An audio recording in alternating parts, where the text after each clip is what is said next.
Parfait. Alors on va débuter cette agora IA et données qui a pour titre redéfinir les frontières de la recherche et du soin. Donc on parle bien d'intelligence artificielle et cancer. Donc moi je suis le professeur Romain Rousier, je suis chirurgien et je suis directeur général du centre François Baclès. Et donc je vais passer la parole à mes collègues qui vont se présenter les uns après les autres dans un premier temps, puis après on posera quelques petites questions. On va commencer, alors c'est à la coque, comme vous voulez, ouais. Bonjour à tous, merci d'être venus interagir avec nous pour l'avenir de la santé avec l'implication de l'IA. Moi je suis le docteur Alacoque, je suis réanimateur de formation, directeur data et IA dans un centre de lutte contre le cancer du Sud à Toulouse, RSSI aussi et lieutenant-colonel du commandement cyber de la gendarmerie. Voilà. Donc c'est pour ça que je pourrais vous parler un peu de sécurité. Bonjour, donc un palmarès moins brillant que Xavier. Donc Anne-Laure Martin, voilà, je suis pharmacien de formation. Je suis tombée dans le chaudron de la recherche clinique après mes études et intégrée depuis plus d'une vingtaine d'années Unicancer à ce titre. Et en 2020, j'ai été missionnée pour créer cette direction data et partenariat que je pilote aujourd'hui sur l'émergence de tous ces données, sujets autour de la donnée de santé et de l'intelligence artificielle et en lien avec des programmes précurseurs que nous avions mis en place dès 2014. Merci, bonjour. J'espère que vous nous entendez. Comme il y a un brouhaha, on ne sait pas trop. Ouais, c'est bon. Donc, professeur Steven Le Gouil, moi je suis directeur général de l'ensemble hospitalier de l'Institut Curie. Donc, je suis hématologue et je n'ai pas tout votre background en IA. Moi je me situe plutôt comme l'utilisateur pratico-pratique avec tout le champ de l'IA et je suis ravi d'être avec vous aujourd'hui. Donc, bonjour à tous, moi je suis le docteur Thibaut Reicher, je suis médecin nucléaire à l'Institut Polycalmette à Marseille. Je suis praticien spécialiste avant tout, donc en termes de TEP scan, scintigraphie, etc. Mais j'ai une deuxième casquette, je suis chercheur dans une unité INRIA à Marseille qui s'appelle Compo, qui nous permet en fait de développer des modèles mathématiques en intelligence artificielle et des outils de segmentation pour l'utilisation tous les jours des outils dans ma pratique. On va commencer tout de suite par poser une question à chacun d'entre vous. Et là, on prend un risque. Et la question va être la suivante, finalement, comment définir l'IA? Et là, on prend le risque d'avoir 4 ou 5 définitions différentes. Si en quelques mots, on pouvait définir qu'est-ce qui rentre dans le champ de l'IA, qu'est-ce qui rentre pas dans le champ de l'IA. Parce qu'on voit bien que c'est quelque chose qu'on entend à tour de bras sur le salon. Et finalement, quand on commence à creuser, on se rend compte qu'il y a des vieilles choses qui sont ressorties. Et quelque part, il faut faire un peu la différence. Pour moi, l'IA, en fait, déjà, c'est simplement juste une suite de nombres, en fait, qui a été programmée par l'humain avant tout, pour une tâche précise. Ce qui rentre dedans, c'est tout pour la santé, c'est toutes les données de santé, etc. Ce qui en sort vite aujourd'hui, je trouve, c'est l'éthique. Donc, voilà, pour moi, ça reste avant tout juste une suite de nombres prédéfinis, qui a été programmée pour une tâche précise. D'accord, ok, donc c'est une définition très technique. Steven ? Moi, je prendrais la définition technique de mon voisin de gauche pour dire que c'est grâce à ce qu'il vient de nous décrire que l'on a voir des capacités exponentielles d'analyse et de décision. Je le vois vraiment comme un outil au service de l'humain. J'y crois profondément à ces valeurs d'humanité et de pouvoir, dans un monde compliqué, grâce à des algorithmes, des 1 et des 0, prendre des décisions humaines. Je crois que c'est important sur la base de milliers de paramètres qui nous est impossible d'analyser avec notre propre cerveau. Donc voilà, je le vois comme une évolution exponentielle, moyen important de nos capacités, avec un S. Oui, je partage cette définition. En fait, oui, ça en fait au moins 2. C'est vrai que la frontière, en fait, l'intelligence artificielle, elle n'est pas née aujourd'hui. En fait, on faisait de l'intelligence artificielle sans le savoir. Et je pense notamment à tout ce qui est développement de modèles historiques sur la génomique, etc. Donc effectivement, on peut voir cela comme, je dirais, une catégorisation sous un chapeau global de notre capacité d'amélioration de nos performances en termes de prédiction, organisation du soin. Et puis, il faut aussi couvrir tout ce champ de l'intelligence artificielle qui passe par les outils modernes que nous connaissons tous, tels ChatGPT, qui là apporte une dimension supplémentaire et dont il faut tenir compte dans notre approche globale de l'intelligence artificielle. Xavier ? Alors, moi, j'aurais une vision en fait qui est très neurologique, c'est-à-dire que grosso modo, je ne sais pas si vous connaissez la mémoire procédurale. La mémoire procédurale, c'est ce qui vous fait conduire sans penser à chacun des différents gestes qu'il va falloir que vous fassiez. La mémoire procédurale, vous l'apprenez dans l'évolution et dans votre maturation du système nerveux central. C'est ce que fait un enfant quand il acquiert des capacités ou des trucs comme ça. Mais après, une fois que c'est encodé, en fait, il n'y a plus de sujet. C'est-à-dire que grosso modo, on le reproduit de façon automatique sans qu'il y ait pour autant d'interaction avec la conscience ou en fait avec l'anticipation, etc., etc. Donc en fait, la mémoire procédurale, c'est un non-codage. Et en fait, après, l'intelligence artificielle va faire en sorte de le reproduire sur des données acquises. Alors, il faut savoir, c'est Yann Lequin qui le dit, qu'un enfant de 4 ans humain aura plus de données que le plus large des larges langages modèles qu'on a actuellement, qui a explosé les 150 milliards de paramètres. Ce qu'on va avoir comme problème, c'est qu'actuellement, en fait, l'ensemble des textes qu'ils analysent, on va finalement arriver à tous les analyser. Et on va être limité au niveau de la croissance exponentielle de cette intelligence. Donc en fait, c'est une mémoire procédurale. Elle n'est pas intelligente en soi, elle reproduit en fait un savoir appris. Ça fait poser vraiment la question de l'IA un peu fondation finalement qui exploite des connaissances, qui va les automatiser, qui va les augmenter clairement, en intégrant des données qu'on n'était pas capable à la main ou au cerveau d'intégrer. Et ça s'oppose un peu à l'IA générative. Pour autant, les LLM sont assez souvent considérés comme une IA générative, même si c'est jamais que de la probabilité d'avoir des mots derrière un autre. Mais on est quand même capable quelque part d'analyser un texte. On peut poser des questions sur lesquelles, à l'échelle, il va apporter des réponses. Et on voit bien qu'aujourd'hui, un des éléments qui est compliqué, c'est de réguler, c'est de piloter cette IA dans l'établissement de santé. Stéphane, je te pose la question, toi qui diriges un établissement de santé, comment tu vois les choses? Quelles sont les difficultés, les moyens financiers, les changements de paradigme en termes de formation ou autres que tu as dû mettre en place sur le centre? C'est sûr que quand on pense IA en médecine, on pense plus facilement à l'analyse d'images, que ce soit pour la médecine nucléaire, la pathologie, la radiologie, l'adaptation en radiothérapie, tout ce qu'on peut avoir aussi dans une consultation pour générer rapidement un compte rendu. Et j'y vois aussi une autre dimension. Certains qui sont dans la salle, qui travaillent avec moi, savent bien que c'est un peu une de mes marottes, mais je crois que c'est aussi aider à piloter des établissements complexes. Les centres de lutte contre le cancer, et tu le sais aussi bien que moi, sont des établissements complexes et il y en a des encore plus complexes. Et on doit jouer avec des paramètres extrêmement compliqués pour piloter. Alors quand je parle de pilotage, je parle de données financières, mais je parle aussi de gestion humaine, je parle aussi de la gestion de toute l'obsolescence et puis d'avoir aussi une stratégie à plus long terme. On nous demande de rédiger des EPRD sur 5 ans, de pouvoir dire voilà, mon hôpital il sera là dans 3, 4, 5 ans. Comme si c'était aussi simple que ça. Donc on a besoin de ça, d'IA, et d'avoir cette analyse complexe. On a besoin aussi au quotidien d'avoir une vision précise de là où est notre institution. Est-ce que dans un service, il y a des difficultés qui sont rencontrées, de la file d'attente de patients à une diminution de tel ou tel type d'activité? Parce qu'on ne peut pas se permettre d'avoir des remontées d'infos 3 mois après l'événement. Et nous, on ne peut pas se permettre de prendre une décision à 4 mois du temps zéro. Donc tout cet outil d'intelligence artificielle et qui comprend ce que Xavier vient de décrire, quand on pilote une institution, on a besoin de ces multiparamètres. Et actuellement, très honnêtement, on les a pas dans notre pilotage. On est beaucoup trop encore sur le tableau Excel, beaucoup trop sur un temps long. Donc moi, je crois aussi beaucoup à un pilotage intelligent avec ces outils au service d'une direction au sens large et des directions d'un hôpital, basé sur une aide. C'est pas juste la photo, c'est ça, c'est demain vous prenez telle décision, vous allez aller là, ou ceci ou cela, avec des multitudes d'analyses de paramètres que l'on est incapable de faire aujourd'hui. Et je pense que ça, c'est aussi un besoin très fort de nos institutions de se baser sur ces outils-là.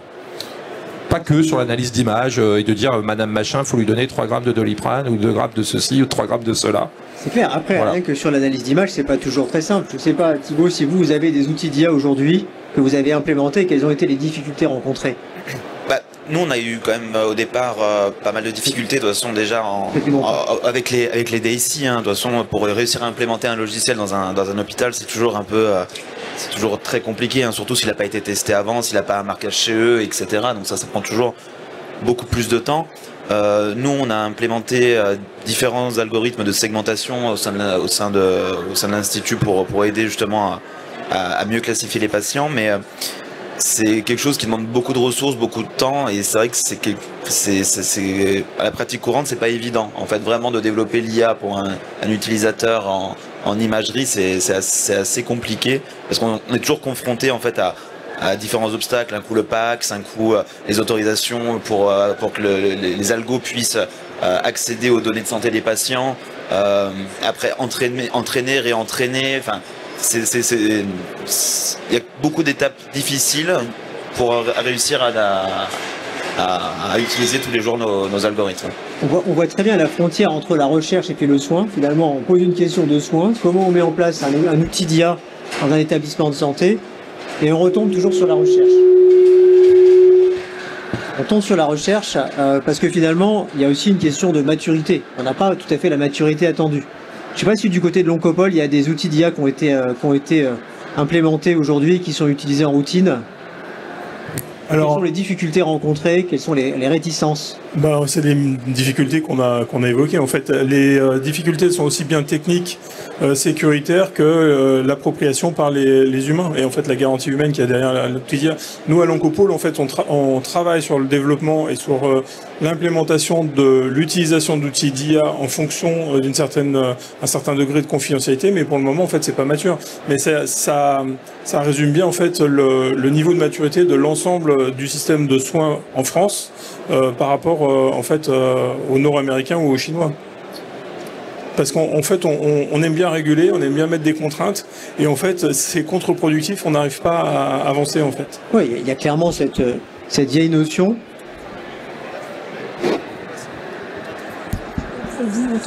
D'accord, okay. Il y a cette notion effectivement que les États-Unis innovent, que la Chine réplique et puis que l'Europe régule. Okay, aujourd'hui, les États-Unis innovent, les Chinois innovent aussi, et nous on régule toujours. Donc c'est sûr qu'il y a des questions à se poser. Néanmoins, il y a quand même des réticences sur l'utilisation de l'IA. Je vais vous montrer une diapo qui va appeler un petit commentaire. Ça, c'est une étude qui a été faite auprès de 3 corps de métier qu'on connaît bien dans nos hôpitaux, qui sont des infirmières, des médecins et des pharmaciens. Et en fait, la question, c'est quelles sont vos principales craintes et réticences. Et ce qu'on voit sur cette diapo, il y a quand même 2 messages. Les moins craintifs, ce sont les médecins. C'est ceux qui sont en orange. D'accord? Et après, les infirmiers et les pharmaciens. Après, il y a des RH, il y a d'autres corps de métier, mais on voit bien que c'est à peu près identique. Mais vraiment, ce sont les médecins les moins inquiets de l'utilisation de l'IA. Un commentaire ou pas dessus? Steven, est-ce que tu veux commenter ce que tu ressens? Oui, alors après, on va y voir l'envie des médecins d'avancer, d'aller dans des terrains incognita sans avoir trop cartographié un peu ce qu'on pouvait cartographier. Peut-être aussi une curiosité naturelle et sans doute un métier qui... Tu sais, comme moi, il y a des fois, il y a ce qui a marqué, il y a les prescriptions, il y a les guidelines, mais on sait aussi se mettre sur le côté des guidelines, parce que cette fois-là, on pense qu'il faut pas faire. Je pense qu'on a affaire à d'autres métiers, d'autres formations qui sont beaucoup plus réglementaires, entre guillemets, ou dans leur mindset que le médecin. Le médecin est un créatif, quelque part. Alors, on apprécie ce côté, ce que t'en penses. Ce côté artistique. Tout à l'heure a été évoqué la notion de garantie humaine. C'est très intéressant, la garantie humaine. Et Steven, je te pose encore une question. C'est quoi le maximum d'erreurs que tu as à gérer dans ton établissement? Oh, je peux même pas les compter là, parce que j'ai pas l'IA pour me dire Steven, là tu fais une bêtise. Mais dans la majorité des cas, ce sont des erreurs humaines. Ah oui, largement. Et on te demande d'avoir une garantie humaine pour l'IA, alors que finalement, ça c'est l'IA Act, on gère en permanence des choses qui n'ont pas été faites tout à fait correctement pour une raison X ou Y. Donc ça, il faut l'avoir en tête. Oui, non, tout à fait, tu as raison. On gère une majorité de problématiques humaines. Maintenant, est-ce que les problématiques humaines au sens social du terme, c'est-à-dire que le RH, est-ce que l'IA va pouvoir nous donner, mais sans doute, peut-être que les collègues sont mieux placés, là aussi, mettre de l'humain et analyser de l'humain, c'est pas simple. Beaucoup une partie des ennuis ou des contrariétés qu'on peut avoir dans la journée sont faits par des humains, tu as raison, mais qui font des trucs, je sais pas si une machine pouvait penser qu'il allait le faire, si tu veux. C'est pas toujours très prédictif, en fait. Ça c'est clair. Alors, tout à l'heure a été posée un peu la question, finalement, de la recherche et du soin. Dans quelle mesure, Anne-Laure, Unicancer est capable d'amener des choses pour qu'on fasse un peu plus de recherche? Parce que bon, Unicancer a fédérer bien entendu les soins, hein. Ok. Mais en termes de recherche, c'est quand même une puissance. Comment tu vois les choses? Oui, c'est d'ailleurs une grande force du réseau Unicancer que la recherche. Hein. Alors historiquement positionné, on le sait tous, sur la recherche clinique et l'intelligence artificielle. Alors il y a plusieurs étapes qui vont devoir se dérouler. La difficulté pour les chercheurs en oncologie, c'est toute l'évolution, je dirais l'amélioration de la prise en charge, ce que moi j'aime appeler le démembrement des pathologies, le besoin de conduire des recherches sur des sous-groupes très caractérisés de patients au niveau clinique, biologique, voire même au-delà en termes d'approche psychosociale. Et donc, évidemment, il est très difficile de conduire des recherches dans ces conditions et nous travaillons sur tout ce grand chantier en fait des nouvelles méthodologies appliquées à la recherche et parmi elles il y a évidemment toute la question des bras augmentés comment augmentés par de l'intelligence artificielle sur la création de données ou sur la création de données de cohortes synthétiques en tant que telles. Donc c'est un vaste champ, on en est au début. Évidemment, il faudra apporter autour de tout cela la confiance dans les données générées par l'intelligence artificielle qui de toute façon s'appuieront sur des données hospitalières, des données présentes dans les systèmes d'information au niveau des établissements de santé, mais tous les processus que l'on va appliquer dessus, acquis grâce à l'intelligence artificielle, vont devoir apporter les niveaux de crédibilité suffisants pour construire les recherches. Alors c'est extrêmement intéressant. Quand au début, il y a peut-être 10 ans, on a commencé à dire il faut intégrer des données de vie réelle et ça va aboutir à du remboursement de médicaments. Aujourd'hui, c'est pas le cas. Encore, il n'y a pas beaucoup de médicaments qui passent l'EMEA sur une étude de vie réelle. Hein. Forcément, il y a un essai randomisé à un moment ou à un autre, et la plupart du temps avec un placebo. Il y a des règles qui ont été dictées, ils sont peut-être plus en avance au niveau nord-américain qu'au niveau européen sur on peut utiliser des données de cohorte pour répondre à cette demande. Est-ce que du côté des autorités, il y a ce même discours aujourd'hui? Est-ce qu'ils ont prévu des critères qualité d'un bras synthétique? Alors, je pense que tout reste à faire et c'est là où, en tant qu'acteur public et académique, on a tout d'autres rôles aussi. Je pense que ce n'est pas le rôle des agences que de concevoir, c'est difficile, que de concevoir ces critères qualité. C'est à nous tous, en fait, de les construire et on est vraiment dans cette dynamique aujourd'hui. Et ces critères sont en train d'être travaillés sur des choses très, je dirais, rustiques, nichées sur les données de santé en tant que telles. Hein, déjà, dans notre capacité à les remonter, à les collecter, à les pouler de façon entre établissements pour les faire parler. On ouvre à peine le chantier de la mise au point de ces critères qualité pour avoir échangé avec la HAS, pour avoir inscrit au catalogue de la HAS certains de nos programmes en données de vie réelle. Évidemment, la question de la qualité des procédures de mise en qualité que l'on applique sur les données est une question posée, mais il n'y a pas d'exigence. Je pense que nous avons tout le champ pour construire de façon rigoureuse tous ces critères qualité, ces nouvelles méthodologies, et c'est à nous d'orienter les agences dans un travail collaboratif, évidemment, mais qui partira de chez nous. Stéphane, quel degré de confiance tu donnerais à un médicament dont on a démontré qu'il est efficace parce que ça a été comparé à un bras synthétique? Parce qu'aujourd'hui, tu penses que c'est juste qui est envisageable. C'est ce qu'on disait, c'est-à-dire la qualité de la donnée de base. Je crois qu'on n'aura pas le choix d'aller vers l'utilisation de données en vie réelle. L'évolution va nous amener là. On n'aura pas d'autres choix. Je vais prendre un exemple très simple. Un exemple d'hématologue, vous m'excuserez, mais donc les CAR-T-cells, ces thérapies cellulaires coûtent à peu près 400 000 à 500 000 euros l'injection. 5 000 patients en France ont reçu. Plus de 5000 patients ont reçu ce type de traitement. Je vous laisserai faire le calcul. C'est un investissement majeur de l'État. Aujourd'hui, quelqu'un arrive avec une molécule, un comprimé à 2 € pour montrer que c'est mieux que les CAR-T-cells. Il ne peut pas faire cette étude. Il ne peut pas parce que la production et la manière dont on produit ces CAR-T-cells voudrait dire que son concurrent direct met ses usines à produire le médicament qui va le concurrencer. Donc le seul moyen d'arriver à faire ça, c'est de pouvoir avoir un bras synthétique issu de données de vie réelle, parce qu'on ne va pas faire un essai clinique, suffisamment solide. Ce registre, il existe, il s'appelle Descartes dans les lymphomes, les leucémies aiguës. Et par rapport à ce que tu disais, l'État commence à écouter ce discours-là. Parce que la difficulté d'un tel registre, c'est qu'on est encore sur un mode de type attaché de recherche clinique qui remplit un ICRF. Si c'est ça, c'est mort. Il faut que les données suffisamment solides puissent remonter automatiquement, qu'elles soient validées, fiables, reconnues par les professionnels de santé, pour que ce bras synthétique ou que ce bras à partir de données puisse être utilisé comme un bras de référence. Donc je crois que même si on était opposé à ça, l'évolution est inéluctable et je dirais qu'elle est souhaitable au vu de l'évolution du prix des médicaments et de leur difficulté de production. Thibaut, toi tu utilises des données dans le labo. Quel socle de sécurité tu considères elles sont vérifiées, revérifiées, pas revérifiées? Comment tu vois les choses en fait? Toutes les données sont anonymisées, ça c'est une certitude de ça au départ. Quand on fait de la recherche, c'est vraiment la base.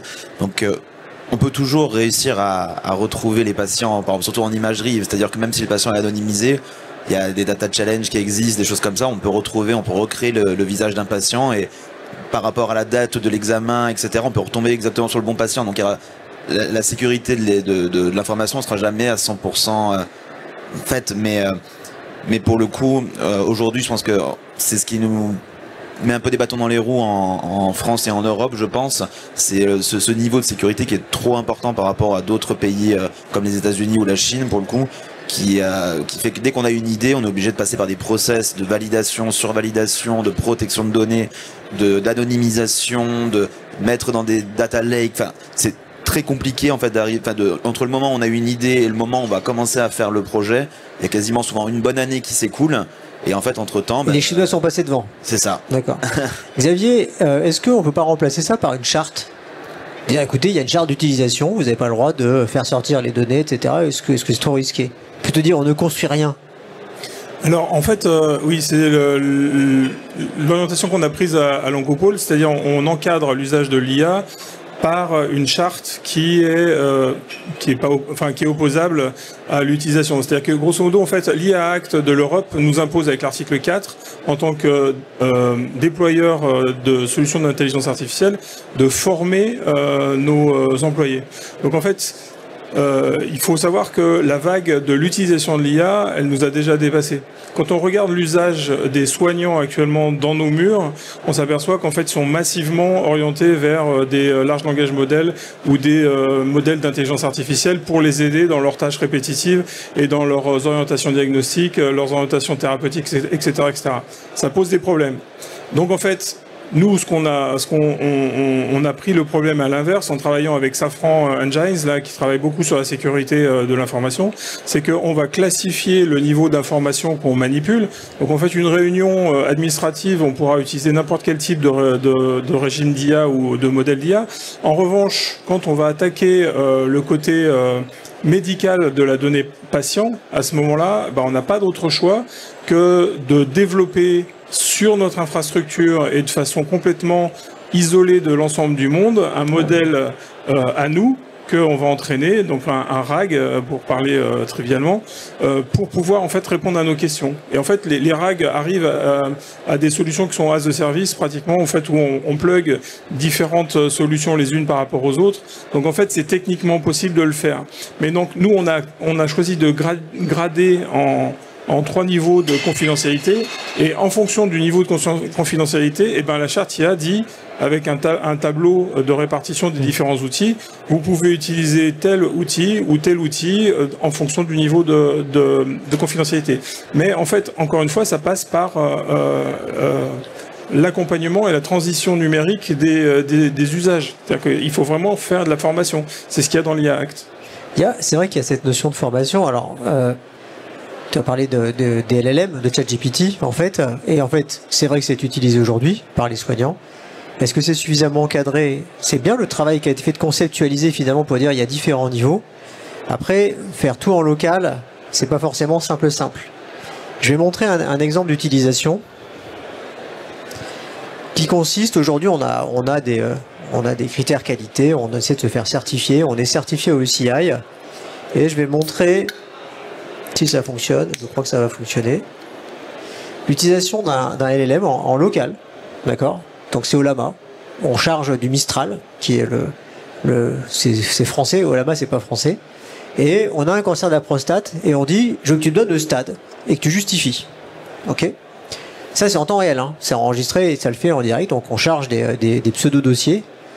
Et ensuite, on lui pose une deuxième question. On lui dit, mais je veux quand même pouvoir vérifier. Donne-moi le taux de PSA, le Gleason, le TNM. Et avec ça, on est capable de reconstituer le stade.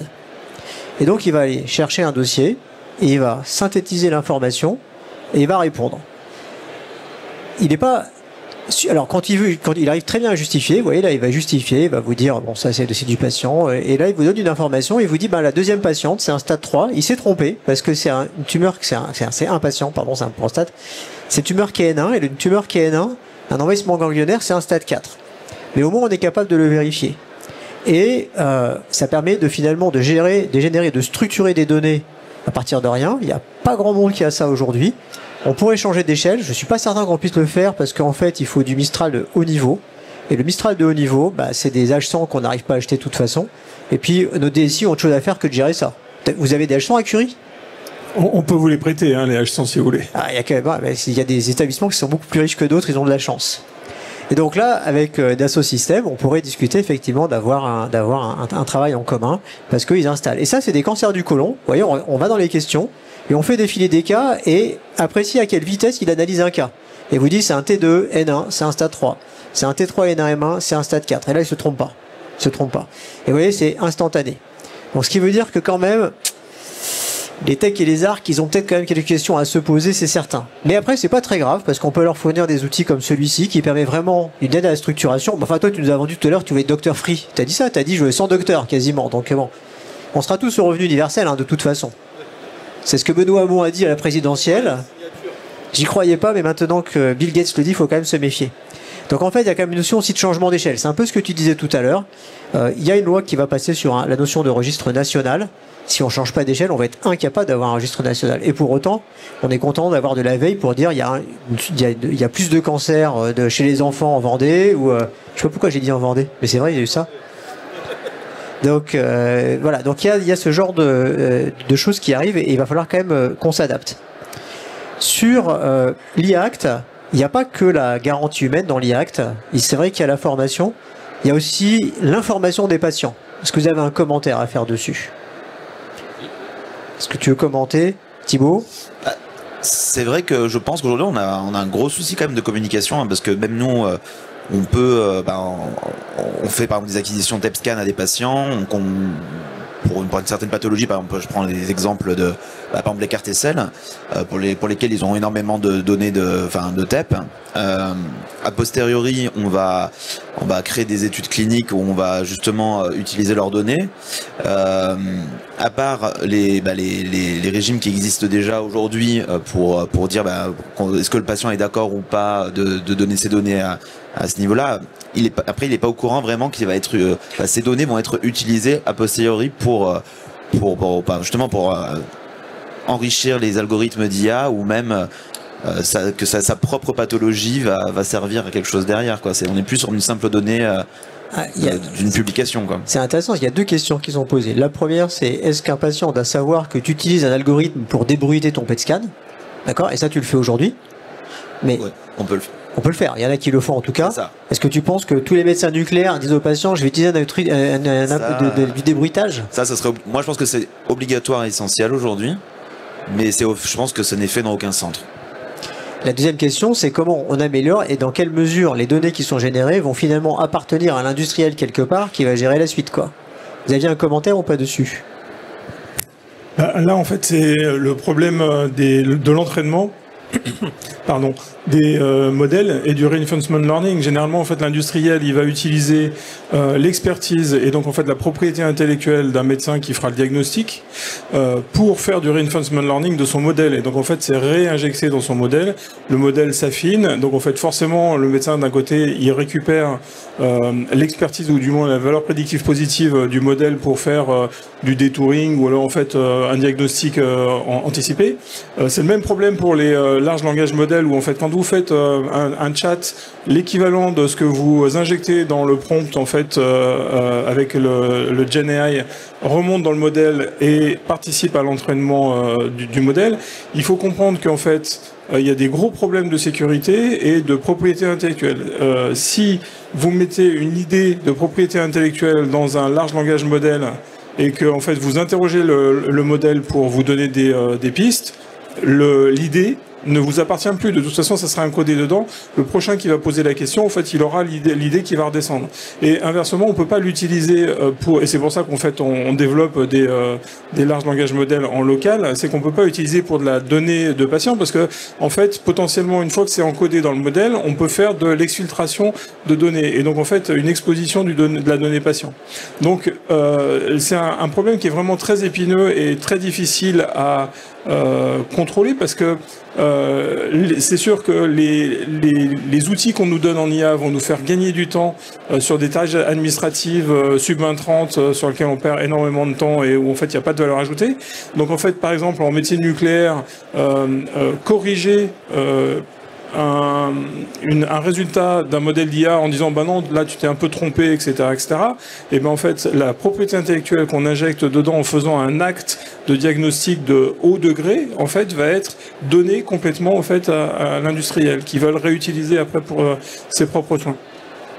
Steven, commente. Je pense que cette question de l'autorisation des patients d'utiliser les données, elle est centrale à l'heure qu'il est, elle nous bloque dans beaucoup de choses, elle est très culturelle en fait. Tu citais cette phrase sur les États-Unis qui inventent, la Chine qui copie et l'Europe qui régule. Bon, on est européens. Et il faut qu'on fasse avec. Je n'ai pas forcément envie d'être dans une démocratie débutante et en difficulté comme aux États-Unis ou en Chine ou voilà. Et de toutes les manières, même au niveau européen, on va avoir ces difficultés. On voit pas les choses de la même manière. Si on continue, Churchill disait en Angleterre, tout ce qui est pas interdit est autorisé. En Allemagne, tout ce qui est autorisé, tout ce qui n'est pas autorisé est interdit. En France, même ce qui est interdit est autorisé. Et en Russie, même ce qui est autorisé est interdit. Et on se retrouve forcément dans un moment où, culturellement, on n'a pas la même vision. Or, c'est très transversal, l'IA. Elle est partout. Donc, comment nous, on va prendre cet outil? Moi, je pense qu'on a besoin de simplifier en Europe, de nous laisser avancer avec une donnée qui, pour moi, est essentielle, ne pas pouvoir remonter au nom du patient et l'anonymisation. Le sujet, il est clé, c'est anonymiser les données. Après, il y aura peut-être 0,1% ou 1% de la population qui voudra rien utiliser parce que, de toute manière, ils croient ni au vaccin et ils croient que la Terre est plate. Eh ben, ils nous le diront. Et puis, on enlèvera les données. Pour les 99 autres, on nous laissera travailler. Alors, si je puis me permettre, oui, c'est une question qui est très complexe. Et effectivement, il y a cette question de la culturation générale et on essaie d'aborder cette question de la formation des patients, évidemment aussi au sein du réseau des centres. Il y a, parmi les données d'acculturation, il y a la compréhension en fait qu'un bon modèle d'intelligence artificielle, ou on l'appelle comme on veut, pour être applicable aussi aux caractéristiques du patient auquel on veut l'appliquer, il faut qu'il ait été entraîné sur des patients proches. Et voilà, on a des exemples. Beaucoup de modèles ont été développés sur le territoire américain ou chinois. Et ensuite, évidemment, il y a des biais énormes. Si on ne diversifie pas les sources d'entraînement, il y a des biais énormes qui peuvent survenir, dont certains très drôles qu'on n'abordera pas aujourd'hui. Mais c'est un vrai sujet et qui doit faire partie de la conscience collective. Mais on l'a vu sur des essais cliniques aussi avec des médicaments où la pharmacogénétique n'étant pas la même, tu avais des molécules qui étaient beaucoup plus efficaces sur certaines populations que d'autres. Alors, avant de traiter, il faut essayer de faire de la prévention. Steven, est-ce que tu vois de la place pour la prévention, l'IA dans la prévention? Ah oui, là je crois qu'il y a pour le coup un champ énorme. La prévention, on sait qu'en cancérologie, 45% des 40% des cancers pourraient être évitables. Alors il y a des choses tout simples, arrêter de fumer, puis déjà voilà. Puis après il y a des approches un peu plus précises et plus un dépistage ciblé. Je vais prendre un exemple d'un projet qu'on mène à Curie sur le cancer du poumon, chez des patients qui vont être exposés à une pollution plus importante au niveau aérien. Donc il faut mapper des cartes de pollution, de météo, des cartes avec des localisations géographiques, et puis derrière ne pas aller cibler tous les patients qui fument, mais ceux qui ont évidemment tel âge, qui sont fumeurs, exposés en plus à un environnement plus toxique, bah c'est chez ceux-là qu'il faut faire cette prévention. Si on se dit on va passer tout le monde sous un scanner ou sous une IRM, on n'aura pas les moyens de le faire, je pense que c'est complètement inutile. Donc il faut se dire que la prévention, elle doit être très ciblée. Et c'est là où ces outils qui vont analyser énormément de données vont pouvoir nous dire là, il y a un risque. Et après, on se heurte à la question de tout à l'heure, c'est-à-dire que comment on anonymise si le patient, lui, il n'est pas parti partant pour partager des données.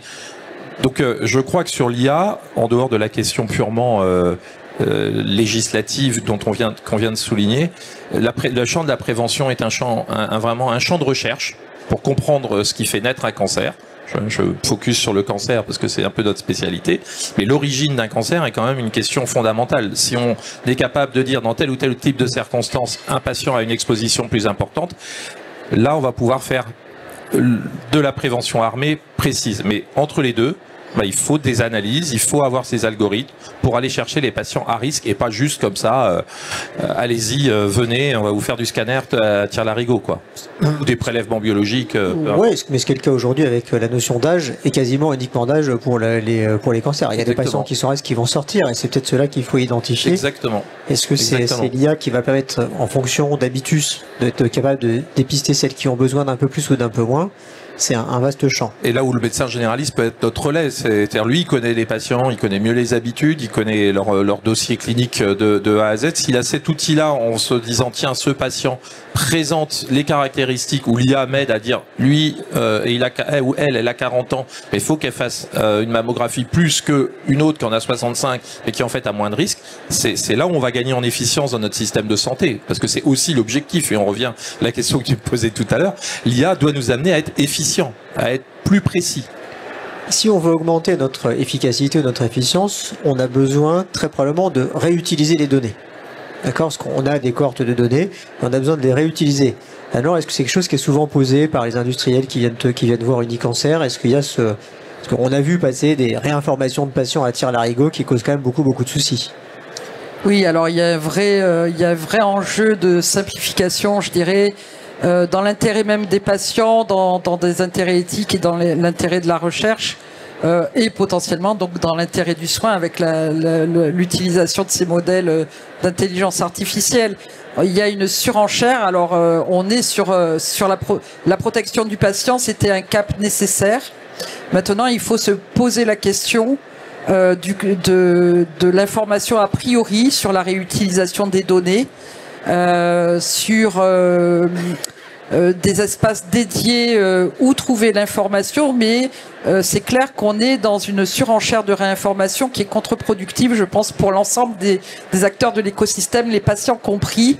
Il peut être très, je dirais, heurtant d'un point de vue psychologique de se faire réinterpeller alors même qu'on réutilise des données. Imaginez un patient dont la maladie a progressé, on vient le revoir au moment le pire pour lui demander son autorisation. Enfin, et voilà, il y a des vrais sujets éthiques et de simplification. Et on se retrouve dans une situation où en fait on apporte beaucoup de confusion alors même que l'on veut informer. En fait, la surenchère d'information apporte de la confusion. Donc il y a pour moi des vrais travaux à engager rapidement parce qu'on se fait dépasser. On disait l'intelligence artificielle, tout ça c'est au cœur de nos établissements et de la recherche.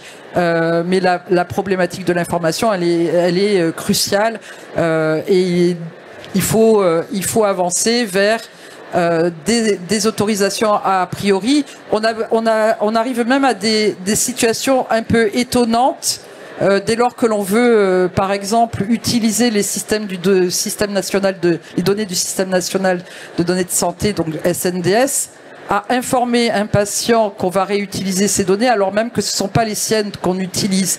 Donc on a abouti à des complexités immenses et qui n'ont pas un effet bénéfique au bout du compte pour bien comprendre ce qui se passe. Xavier, est-ce qu'on pourrait imaginer un espèce de consentement un peu général qui serait dans le DMP, dans mon espace santé? Est-ce que ça serait en termes de cybersécurité, il y a un risque un consentement général pour...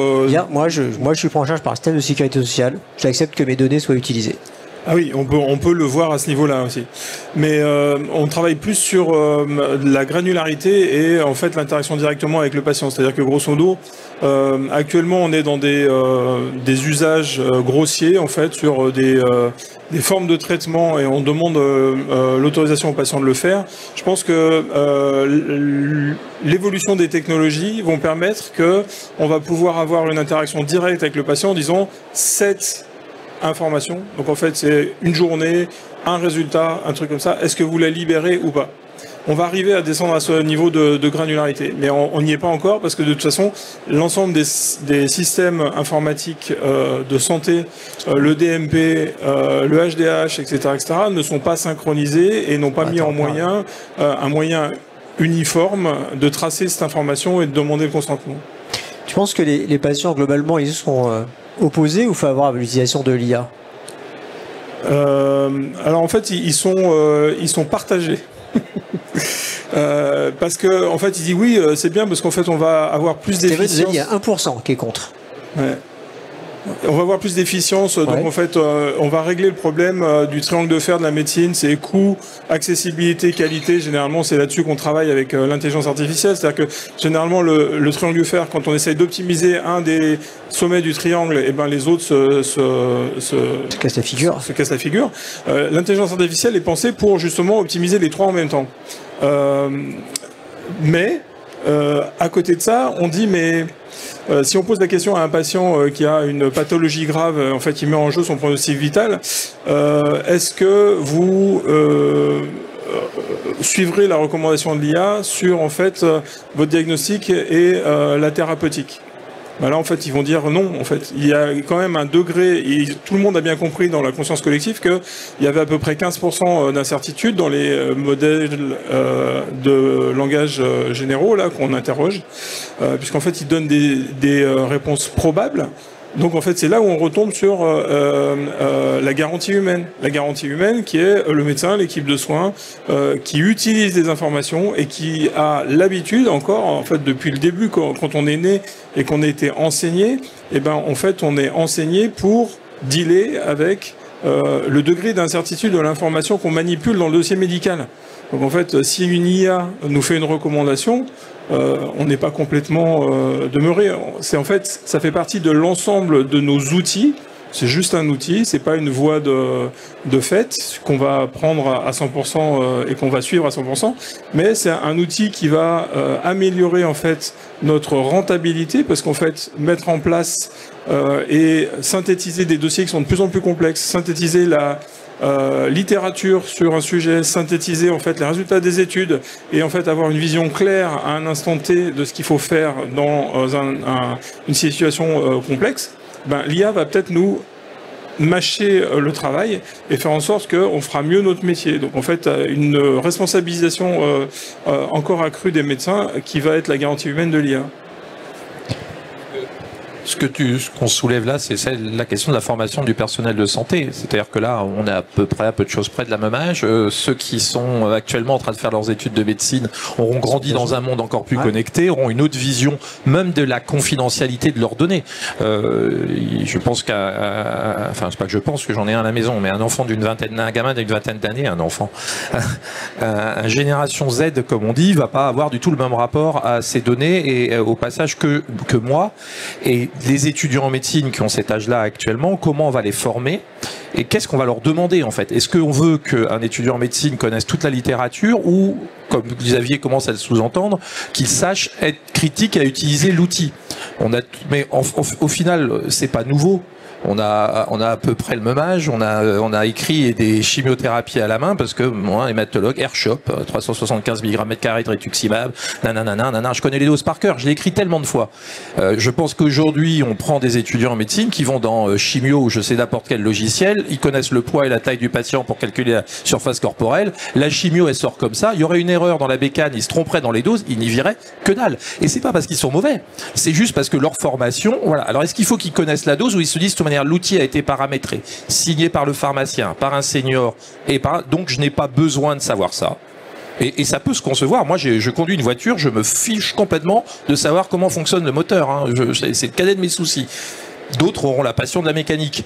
Donc, ça pose une question d'enseignement aux étudiants et donc de qu'est-ce qui est et qu'est-ce qui fera demain un bon médecin. Un biologiste aujourd'hui est quelqu'un qui a des machines qui sont calibrées, qui sont validées. Et lui, il engage sa signature. En fait, son métier, c'est d'engager sa signature sur le fait qu'il est COFRAC, que tout ça est OK. Est-ce que demain, un médecin qui voit un patient en consultation et qui dit qu'il faut que vous ayez tel type de chimiothérapie, est-ce que son métier, c'est de dire « je m'engage à ce que cette chimio soit la bonne parce que mon système IA a bien calculé tout ça ». C'est une question. Alors moi, je rebondis sur ce que tu viens de mettre en exergue là. C'est que il y a un vrai, et on est en train de le voir arriver, un vrai biais cognitif à l'utilisation de l'IA. C'est-à-dire qu'en fait, on perd petit à petit une certaine expertise. C'est-à-dire que le mode de raisonnement, en fait, qui était le nôtre quand on partait des informations, qu'on faisait une hypothèse diagnostique, qu'on consolidait en fait cette hypothèse diagnostique, qu'on mettait en place l'ensemble du raisonnement médical, en fait, est en train de petit à petit s'amender parce que on utilise une partie de la population qui soigne les patients va se mettre massivement à utiliser des intelligences artificielles et perdre l'expertise. Mais au bout d'un moment, en fait, on fait comment ? C'est-à-dire que grosso modo, on a basé tout notre fonctionnement sur l'expertise de l'intelligence artificielle. Comment est-ce qu'on fait s'il y a un problème ou qu'il faut qu'on reprenne la main? Si on a complètement perdu en fait ce truc. Et c'est un peu ce qu'on rencontre dans la sécurité au niveau de ce qu'on décrit dans les plans de continuité d'activité ou plans de reprise d'activité. Je pense qu'il faut qu'on commence à penser au next step et qu'on commence à former des centres d'expertise qui vont garder l'expertise et l'expertise clinique en fait en contrepartie de l'IA. Alors je propose qu'on passe la parole s'il y a des questions. Est-ce qu'il y a des questions dans la hop?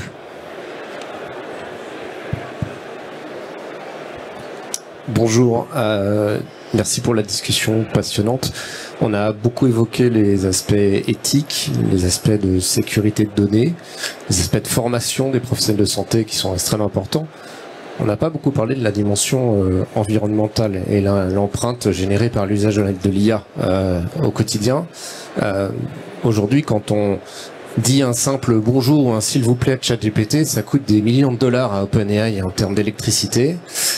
Et pour rebondir sur ce que dit le professeur Rousier sur la course à l'infrastructure et l'acquisition de cartes H100 qui coûtent des centaines de milliers d'euros, je pense qu'il faut intégrer cette dimension dans le développement de l'IA.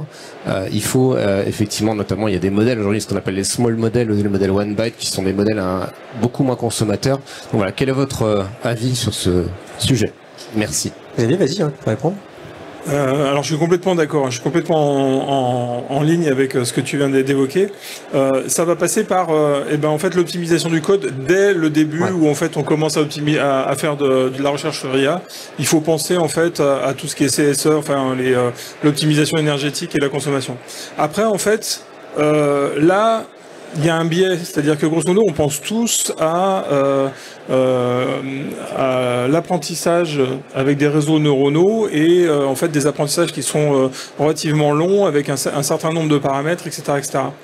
Il y a d'autres moyens d'attaquer l'IA et en fait notamment c'est le professeur Zalila qui est à l'université de Compiègne là qui a développé une façon qui est pas basée sur la certitude, c'est-à-dire l'information que j'ai sous la main, comment est-ce que je vais la concaténer pour avoir des différents réseaux neuronaux, mais en fait sur l'incertitude et en fait les mathématiques floues.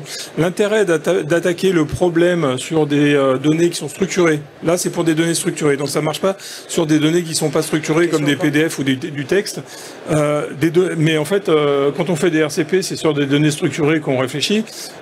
L'intérêt d'attaquer sur ce genre de modèle d'intelligence artificielle, et il était à la semaine l'intelligence artificielle avec le président Macron, c'est que en fait ce sont des outils qui te donnent à 100% en fait une prédiction, qui sont auditables, c'est-à-dire que grosso modo tu peux remonter sur pourquoi est-ce qu'en fait il a pris cette décision en fonction des données que tu lui as données, et qui tournent sur des CPU en fait et qui sont extrêmement en fait économiques. Alors merci. C'est clair qu'aujourd'hui il y a aussi tout un travail d'optimisation, de se dire faut aussi l'utiliser pour qu'il y ait moins de transport ou des éléments comme ça. Enfin, aujourd'hui, c'est faire une constatation qui sert à rien. Si le modèle te dit ça sert à rien, c'est pas la peine de faire la facture carbone. Est-ce qu'on a encore la place pour une ou deux questions? C'est encore une ou deux questions. Une. Mais c'est pas obligatoire. Okay. Écoutez, merci. Oui, juste en complément, une idée de citoyenne ou de connaisseuse des centres. Voilà. En fait, on parle de la garantie humaine. On imagine l'intelligence artificielle comme une grande vague qui déferle, qui est inévitable, mais je pense que tout le rôle aussi des établissements hospitaliers, de la réflexion à conduire, et certainement inclusif de la garantie humaine, c'est le positionnement juste de ces outils par rapport à ce que tu évoquais, Xavier, aussi, qui est Il y a des choses qu'on sait faire. Est-ce que tout nécessite l'intelligence artificielle? Parce qu'en fait, il va y avoir aussi une espèce de lobby intellectuel sur le dimensionnement et le positionnement, je dirais, complet de l'intelligence artificielle dans l'ensemble de l'activité. Et je pense que c'est à nous, humains, de réguler tout cela et de rester raisonnable. L'augmentation de l'intelligence, la réduction des temps de traitement, tout cela, ce sont des notions de valeur. Mais pour tout, peut-être pas. Et ça, l'humain doit le partager.